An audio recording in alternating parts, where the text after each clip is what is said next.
Lakshmi English medium स्कूलमध्ये पत्रकारिता दिन उत्साहात साजरा। दर्पणकार आचार्य बाळशास्त्री जांभेकर यांची जयंती तथा पत्रकार दिन येवला तालुक्यातील Lakshmi English medium public school येथे मोठ्या उत्साहात साजरा करण्यात आला। यावेळी सदर कार्यक्रमास व्हॉइस ऑफ मीडियाचे पदाधिकारी आणि सदस्य तसेच येवला तालुका मराठी पत्रकार संघाचे पदाधिकारी व सदस्य उपस्थित होते आणि यावेळी कार्यक्रमाच्या अध्यक्षस्थानी संस्थेच्या संस्थापक सचिव व विखरणी ग्रामपंचायतच्या सरपंच सौ ज्योती मोहन शेलार या होत्या। तसेच मराठी पत्रकार संघाचे तालुका अध्यक्ष रवींद्र कारमसे, व्हॉइस ऑफ मीडियाचे तालुका अध्यक्ष किरण ठाकरे, ज्येष्ठ पत्रकार कौसरभाई सय्यद, झी 24 तासचे सुदर्शन खिल्लारे, गजानन देशमुख, सचिन शिंदे, शब्बीर इनामदार, हितेश दाभाडे, विलास पगारे, विलास कांबळे, विठ्ठल गोसावी, सुनील दुनबळे, दीपक सोनवणे, संतोष घोडेराव, प्रमोद पाटील, जाकीर शेख, रोहन वावधने, बाबासाहेब शिंदे आदी पत्रकार उपस्थित होते। कार्यक्रमाचे सूत्रसंचालन मुख्याध्यापिका वनिता पवार यांनी केलं। यावेळी पत्रकार बांधवांनी पत्रकारिता करत असताना आलेले अनुभव आणि पत्रकारितेचा वारसा आणि भविष्यातील पत्रकारितेचा वेध या अनुषंगाने विद्यार्थी मित्रांना मार्गदर्शन केले। संपूर्ण कार्यक्रम यशस्वी पार पाडण्यासाठी लक्ष्मी इंग्लिश मीडियम पब्लिक स्कूलचे शिक्षक, शिक्षकेतर कर्मचारी वृंद यांनी मेहनत घेतली। या प्रसंगी शाळेच्या शिक्षिका मनीषा तक्ते, वर्षा साळवे, साक्षी जाधव, दीपाली अहिरे, वैष्णवी महाले, भारती पाटील, सोनाली गायकवाड, रोहिणी जाधव यांच्यासह सर्व शिक्षिका, ज्ञानेश्वर तळेकर, योगेश उशीर, संदीप महाजन, सुनील खुरसने, दीपक घुमरे, अंबादास आवारे, विष्णू मोरे आणि विद्यार्थी उपस्थित होते। DGW news Marathi Yeola. त्यांनी तुम्हाला सांगितलं की ते धन नसतो, मान असतो।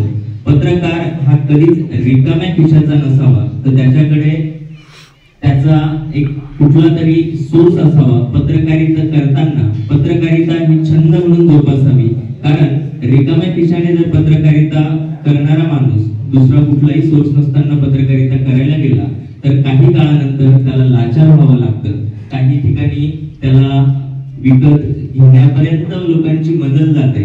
आजचा काळ हा वेगळा काळ आहे, म्हणजे कधीतरी एखादी घटना आपल्या समोर घडते आणि मग त्या घटनेचा इतिहास कळतो, जसे की काल परवाचे काही ताजे उदाहरण आहेत। मग आपल्याला कळतं पत्रकारांमुळे की नाही, ही घटना ती फार जुनी होती, मग इतके दिवस कशी दाबलेली होती। तर त्यावेळेस काही बडे राजकीय नेते असतील किंवा अधिकारी वर्ग असेल, हा सगळा संगनमताने या सगळ्या याच्यामध्ये असतो आणि त्याला वाचा फोडण्याचं एकमेव काम करतो तो म्हणजे फक्त पत्रकार।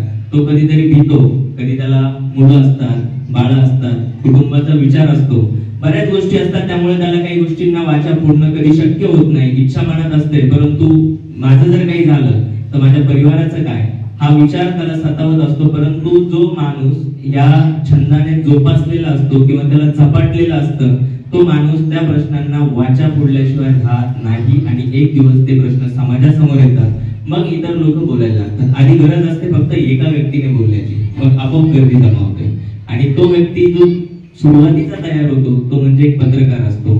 या पत्रकारांना आजच्या घडीला कुणालाही पत्रकारिता करायची असेल तर माध्यम खूप आहे।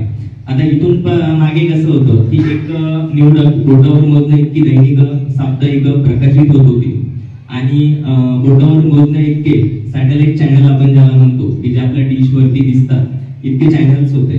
परंतु आता जर समजा तालुक्यामध्ये 10 पेपर्स आहेत आणि 10 चॅनल्स आहेत की जे दिसतात, 20 झाले, 20 लोक तर झाले। आता मला पत्रकारिता करायची, मला ऑप्शन काय? त्याला ऑप्शन आहे की तो स्वतःचे वेब पोर्टल चालू करू शकतो, YouTube चॅनल चालू करू शकतो आणि त्याला उत्तम न्याय देऊ शकतो।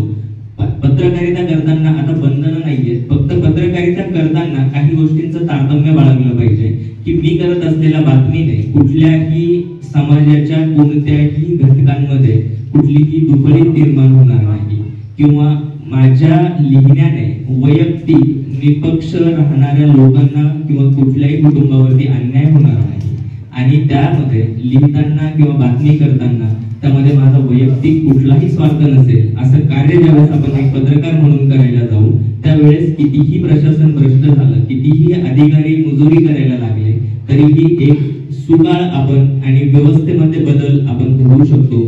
माझ्या माहितीप्रमाणे यापुढे वेगवेगळे प्लॅटफॉर्म तुमच्या समोर आहेत, वेगवेगळे पर्याय उपलब्ध आहेत। करिअर करताना, परंतु पत्रकारितेला देखील एक करिअरचा ऑप्शन म्हणून आपण बघू शकतो. तर त्यामध्ये बरेच कोर्सेस आहेत, तर त्यामध्ये आपण जाऊ शकतो. जर्नलिझमचे तुम्ही नेटवरती जर सर्च केले तर वेगवेगळे मास मीडियाचे वेगवेगळे डिप्लोमाज उपलब्ध आहेत.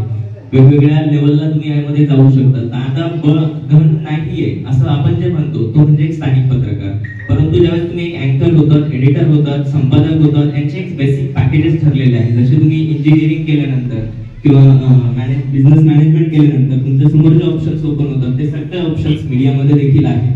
तुम्ही इथेही तुमचं करिअर करू शकता, इथे तुम्ही तुमचं नाव बनवू शकता. असा सगळा पत्रकारांचा प्रवास असतो. आजच्या दिवशी तसं तर आभार मानणं चुकीचं आहे, कारण या संस्थेचा मी आजही एक सभासद सदस्य आहे आणि तो नेहमीच राहणार आहे. आजच्या दिवशी या लक्ष्मी इंग्लिश मीडियमला आपल्या सर्व पत्रकारांना निमंत्रित केल्याबद्दल आमचे मामाश्री डॉक्टर मोहन बापू शेलार यांचे व त्यांच्या खांद्याला खांदा लावून हे सगळं एका छोट्या रोपट्याचं वटवृक्षात रूपांतर केलेली शाळा म्हणजे मी बघितलेली ती कंपाऊंड आणि 4 खोल्यांची आणि त्याच्यानंतर आज बघितलेली शाळा म्हणजे मन भरून येतं कधीतरी की हा प्रवास इतका सहज आणि सोपा नव्हता, तो ज्यांनी पार पाडला त्या म्हणजे आमच्या मामी ज्योतिताई शेलार यांनी हा सगळा वटवृक्ष मोठा केला आणि त्यांनी आम्हा सर्वांना आज आमंत्रित केलं. त्यांच्या खांद्याला खांदा लावून काम करणारा सर्व कर्मचारी वृंद, शिक्षकेतर कर्मचारी वृंद या सर्वांचे यामध्ये मोलाचे योगदान असते आणि त्याच तळमळीने इथे शिकणारे तुम्ही सर्व विद्यार्थी मित्रांनो, तुमच्या सर्वांचे माझ्या व्हॉइस ऑफ मीडिया आणि मराठी पत्रकार संघ या दोन्ही संघांच्या वतीने मी आभार मानतो आणि थांबतो.